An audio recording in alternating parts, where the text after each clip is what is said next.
Deputy commander Gilbert, जो कि बहुत ही बुरे हालत में होते हैं, वे सीरा को देखकर सीरा की ओर बढ़ते हैं, जिसे देखकर सीरा कहती है, क्या ये कुछ कहना चाहते हैं? इतना महसूस करते ही वे गिलबर्ट की ओर जाते हैं और वे गिलबर्ट से कहते हैं, अगर तुम मुझे कुछ कहना चाहते हो तो तुम इस सफेद कपड़े में लिख कर कहो। गिलबर्ट, जो कि उस सफेद कपड़े में कुछ लिखता है, जिसे देखकर सीरा चौंक जाती है। जिन, जो कि सीरा को कहता है, इससे आप दूर ही रहें। अगले ही पल हम देखते हैं गिलबर्ट को, जो कि खून की उल्टी करता है और वे वहीं मर जाता है, जिसे देखकर जिन कहता है, माय लेडी, ये मर गया है। सीरा, जो कि ये सब सुनी थी, वे बहुत ही उदास हो जाती है और वे कहती है, क्यों अचानक ये सब क्यों हो रहा है? गिलबर्ट, उसे आखिर अचानक क्यों मार दिया गया? इतना कहते कहते वे उस सफेद कपड़े को उठाते हुए कहती है, लेकिन इसके बारे में अभी सोचना वक्त बर्बाद करने की तरह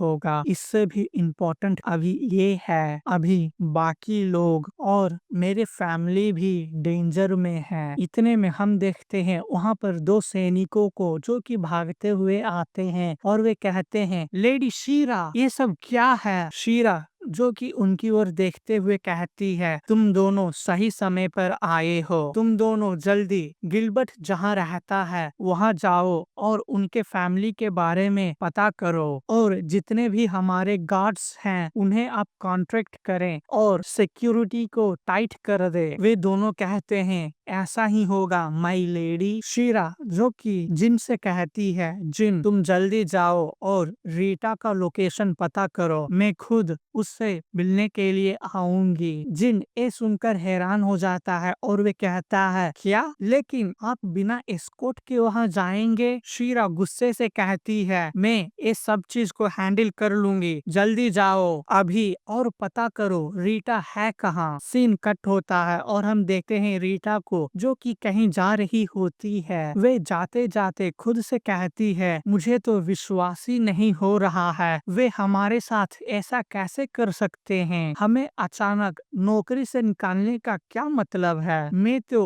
उनके लिए पूरे 10 सालों से वहाँ काम कर रही थी। वे लोग केवल हाथ में कुछ पैसे और एक लेटर दिए थे, जिसमें वे लोग ये लिखे थे कि आप लोग हमारे फैमिली के लिए बहुत ही हार्ड वर्किंग थे, इसीलिए हम आपको शुक्रिया कहना चाहते हैं। लेकिन फिर भी वे लोग जो सर्विस पे दिए थे वे सच में बहुत ही ज्यादा था, और तो वे हमारे लिए कुछ दूसरा जॉब का भी इंतजाम कर दिए थे, जिसके कारण कोई भी किसी तरह के कंप्लेंट भी नहीं किए थे। लेकिन फिर भी अगर ऐसा हो गया तो फिर मेरा कनेक्शन लेडी वेलिटा से जो था वे टूट जाएगा, जिसके कारण मैं अपने मदर का रिकवरी करने के लिए वे मेडिसिन भी नहीं कीन पाऊंगी। सीरियसली, क्या वे लोग बस इतना ही कर सकते हैं हमारे लिए? वे सब लोगों को तो फायर कर दिए थे, लेकिन क्या वे केवल मुझे नहीं रख सकते थे?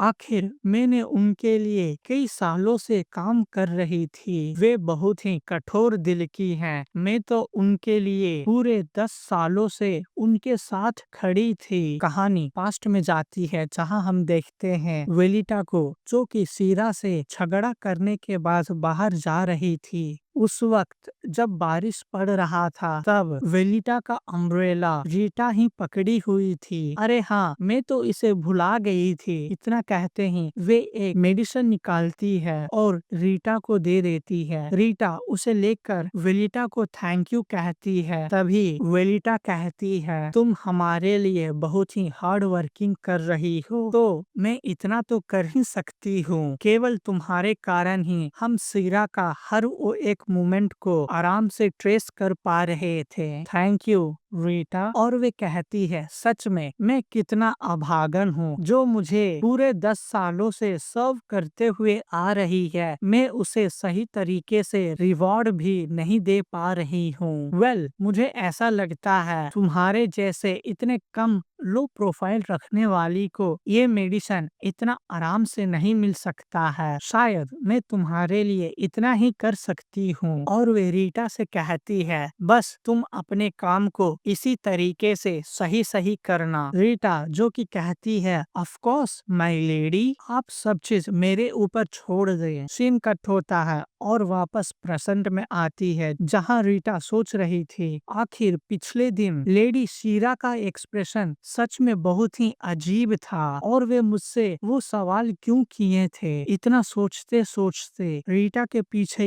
एक व्यक्ति आ जाता है जो कि अपने हाथ में खंजर रखे रहता है और वे रीटा को वहीं मार देता है। सीन कट होता है और हम देखते हैं लेडी शीरा और क्रिस्टिन को। लेडी शीरा क्रिस्टिन से कहते हैं, शुक्रिया जो आप मेरे साथ आ रहे हैं। क्रिस्टिन कहता है, मैं आपको अकेला कैसे जाने दे सकता था लेडी शीरा, वो भी बिना एस्कॉर्ट के। ये तो मेरे लिए डिसऑनर की बात होगी, लेकिन क्या सच में हमें इतना रश करते हुए जाना होगा? रोड में चारों तरफ कीचड़ है और ऊपर से बारिश भी नहीं रुका है। शीरा जो कि कहती है, कोई है जिसे मुझे किसी भी हाल में बचाना होगा। क्रिस्टिन कहता है, वे कौन है? शीरा कहती है, वे मेरी मेड है। जिसे सुनकर क्रिस्टिन का होश ही उड़ जाता है और वे कहता है, क्या? शीरा अपने मन में सोच रही थी, चाहे क्यों ना रीटा मुझे धोखा दी है, लेकिन फिर भी मैं उसे बचाऊंगी। मैं नहीं चाहती उसकी मौत मीनिंगलेस हो। इतना कहते ही वे रीटा के बारे में सोच रही थी। शीरा जब भी बाहर से ट्रिप खत्म कर वापस अपने घर लौटती थी, तब रीटा मुस्कुराते हुए शीरा को वेलकम करती थी। जब भी उसे चोट लग जाता था, तब रीटा ही थी जो कि बहुत ही ज्यादा परेशान हो जाती थी। रीटा शीरा के यहाँ बचपन से ही काम करती थी। रीटा जब पहली बार शीरा से मिली थी, तब वे खुद को इंट्रोड्यूस करते हुए कहती है, हेलो माय लेडी, मेरा नाम रीटा है, आपसे मिलकर मुझे बहुत ही खुशी हुई। इतने में हम देखते हैं शीरा को, जो कि उसी गली में आ जाती है जहाँ रीटा का शव पड़ा होता है। शीरा उतरकर रीटा की ओर जाती है और वे उसे रीटा रीटा कर बुलाने लगती है। तभी क्रिस्टिन भी आता है और वे कहता है, ऐसा लगता है